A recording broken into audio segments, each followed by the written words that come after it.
Well, hello, Forcey Bible Church. Welcome back to our living room on stage here. Trying to remind us during this season that we're trying to connect with one another during our 50 days of friendship.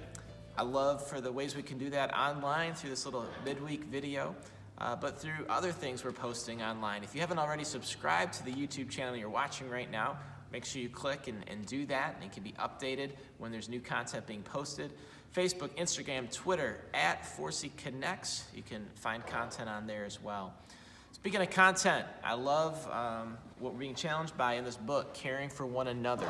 I know we've gotten rid of 100 of these the last couple weeks, and some more of you ordered them online and such.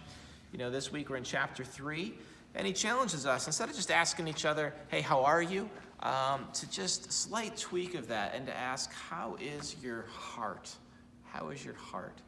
And just that slight variation, I think, forces someone to stop and really think, how am I really doing? And especially if we ask that and then wait and actually sit down and expect a longer response, I just wonder how God might use us to better minister to one another. Now, we can't do that with everybody on a Sunday, but what if this Sunday we just each did that with one person?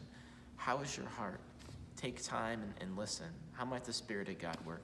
I'm excited for opportunities like that each week. This Sunday, we're going to be in Ephesians chapter 5 in our series. And, we've been talking a lot about how God has made us one. Ephesians has talked about that. We've talked about how a guest speaker a few weeks ago reminded us that, our culture as one body, as one family, is Jesus. That unlike a lot of other religions where they're so culturally embedded in a particular dominant culture, we're not supposed to be that way. Christianity has always been something that people from every cultural background can step into while retaining some of their own cultural identity and practices. But then, what does it look like to pursue a kingdom culture in common together? What things ought to mark us as God's people?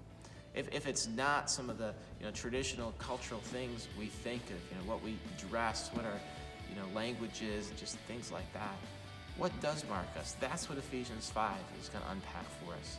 What makes us who we are? What marks us as God's people? What pleases Him? As we find that out, we discover what our kingdom culture really is. Looking forward to it. Hope to see you.